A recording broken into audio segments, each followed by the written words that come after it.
It's hello everyone. आज के इस वीडियो में हम देख रहे हैं ऑस्कर अवार्ड्स 2022। ऑस्कर अवार्ड्स जो अभी हाल ही में दिए गए हैं, इन सभी को हम लोग इसी वीडियो के अंतर्गत देखेंगे। साथ ही साथ इस वीडियो में हम लोग जितने भी इंपॉर्टेंट फैक्ट्स हैं इस ऑस्कर 2022 के रिगार्डिंग, जितने भी इंपॉर्टेंट फैक्ट्स हैं उन सभी को हम लोग इसी वीडियो में देखेंगे और साथ ही साथ विनर्स की लिस्ट भी हम लोग इसी के अंतर्गत देखेंगे। तो बिना आपका ज़्यादा समय लिए चलिए शुरू करते हैं। सबसे पहले बात करें ये जो ऑस्कर अवार्ड 2022 था, जिसे एकेडमी अवार्ड के नाम से भी जाना जाता है। साथ ही साथ ध्यान रखना इस वर्ष इसका कौन सा संस्करण आयोजित किया गया था, तो यह था 94वां संस्करण, यानी 94th एडिशन था। इसके साथ ही साथ ध्यान रखना है कि इसका आयोजन किया कहाँ गया था, तो इसका जो आयोजन है यह कैलिफोर्निया में लॉस एंजलिस के डॉल्बी थिएटर में इसका आयोजन किया गया था। कहाँ किया गया था? कैलिफोर्निया के लॉस एंजलिस के डॉल्बी थिएटर में इसका आयोजन किया गया था। इसके साथ ही साथ ध्यान रखना है कि वर्ष 2022 के अंतर्गत द समर ऑफ सोल ने बेस्ट डॉक्यूमेंट्री फीचर की कैटेगरी में ऑस्कर अपने नाम किया है। द समर ऑफ सोल, इसे बेस्ट डॉक्यूमेंट्री की कैटेगरी में ऑस्कर अवार्ड दिया गया है। इसके अलावा बात करें ऑस्कर अवार्ड्स की, तो इसके अंतर्गत एक भारतीय फिल्म भी थी जिसे इसी श्रेणी में नामांकित किया गया था, यानी कि डॉक्यूमेंट्री फिल्म की श्रेणी में इसे नामित किया गया था। हालांकि यह फिल्म अवार्ड जीतने में नाकाम रही, लेकिन इस फिल्म का नाम है, इंपॉर्टेंट है, ध्यान रखना है। नाम क्या था? Writing with fire. क्या नाम था फिल्म का? राइटिंग विथ फायर, जिसे ऑस्कर के लिए नामांकित किया गया था। इसके साथ ही साथ ध्यान रखना है ये जो राइटिंग विथ फायर था, इसके निर्देशक कौन थे? इन्हें एक्चुअली में ये जो फिल्म थी ये रिंटू थॉमस और सुष्मित घोष के द्वारा तैयार की गई थी। तो दोनों ही का नाम याद रखना है, रिंटू थॉमस और सुष्मित घोष। और फिल्म का नाम क्या था? ये था राइटिंग विथ फायर। हालांकि ऑस्कर तो नहीं मिला, लेकिन फिर भी ऑस्कर के लिए नामांकित होने वाली एकमात्र भारतीय फिल्म थी।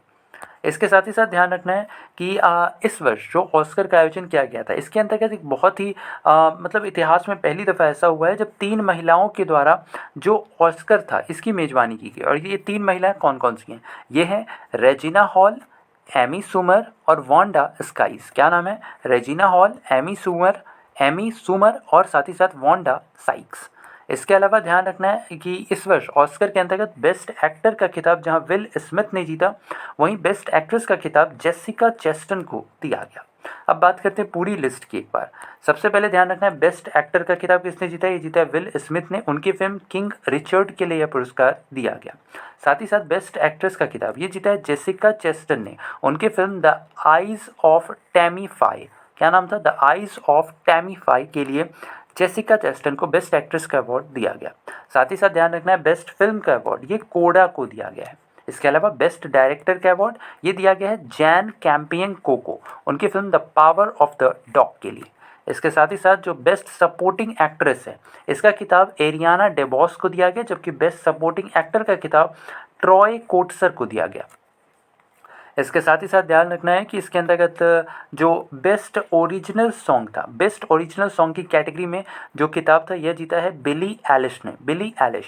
इसके साथ ही साथ बेस्ट डॉक्यूमेंट्री फीचर का खिताब द समर ऑफ सोल को दिया गया। इसके साथ ही साथ ध्यान रखना है कि जो बेस्ट एडॉप्टेड स्क्रीन प्ले था, इसका खिताब शॉन हेडर को दिया गया। इसके अलावा ध्यान रखना है कि इसके अंतर्गत जो बेस्ट इंटरनेशनल पिक्चर था, बेस्ट इंटरनेशनल पिक्चर का खिताब यह दिया गया drive my car. Drive my car जो कि जापान की मूवी है, इसे बेस्ट इंटरनेशनल पिक्चर का खिताब दिया गया। ये मोस्ट इंपॉर्टेंट है, ठीक है। ड्राइव माई कार को दिया गया बेस्ट इंटरनेशनल पिक्चर का अवार्ड। इसके साथ ही साथ बेस्ट एनिमेटेड पिक्चर का अवार्ड एनकॉन्टो को दिया गया। किसे दिया गया? एनकॉन्टो। इसके साथ ही साथ बेस्ट ओरिजिनल स्कोर का अवार्ड ये हॉन्स जीमर ने जीता है। किसने जीता है? हॉन्स जीमर ने। साथ ही साथ बेस्ट सिनेमेटोग्राफी का अवार्ड ग्रेग फ्रेसर को और बेस्ट विजुअल इफेक्ट्स का अवार्ड ड्यून को दिया गया। इसके अलावा ध्यान रखना है इसके अंतर्गत बेस्ट फिल्म एडिटिंग का अवार्ड जॉय वॉकर को दिया गया, जबकि बेस्ट साउंड का अवार्ड ड्यून को और बेस्ट प्रोडक्शन डिज़ाइन का अवार्ड भी ड्यून को ही दिया गया है। इसके साथ ही साथ best makeup and hair styling का award the eyes of Tammy Faye इसे दिया गया। इसके साथ ही साथ जो बेस्ट एनिमेटेड शॉट था, इसका अवार्ड द विंडशील्ड वाइपर को, जबकि बेस्ट डॉक्यूमेंट्री शॉट का award the queen of basket. इसके साथ ही साथ ध्यान रखना है कि इस साल जेम्स बॉन्ड 60 साल पूरे कर रहे हैं और इस स्पेशल मोमेंट पर उनकी फिल्मों को भी इस ऑस्कर के अंतर्गत याद किया गया। साथ ही साथ इस वर्ष ड्यून ने, जो ड्यून मूवी है, इसने कुल 11 अलग अलग श्रेणियों में 6 ऑस्कर अवार्ड अपने नाम किया, जो कि सर्वाधिक है। तो बस आज के लिए इतना ही। उम्मीद करते हैं आज का हमारा वीडियो आपको पसंद आया होगा। अगर वीडियो पसंद आया है तो वीडियो को लाइक शेयर, और चैनल पर नए हैं तो चैनल को सब्सक्राइब करना बिल्कुल ना भूलें। इसके साथ ही साथ ध्यान रखना है, हर एक दिन हम लोग सुबह 6:30 बजे डेली करंट अफेयर्स भी डिस्कस करते हैं। अगर अब तक आपने उसे नहीं देखा है तो उसे जाकर जरूर देखिए। यहाँ आप लोग डेली करंट अफेयर्स के साथ ही साथ स्टैटिक फैक्ट्स को भी डिस्कस करते हैं।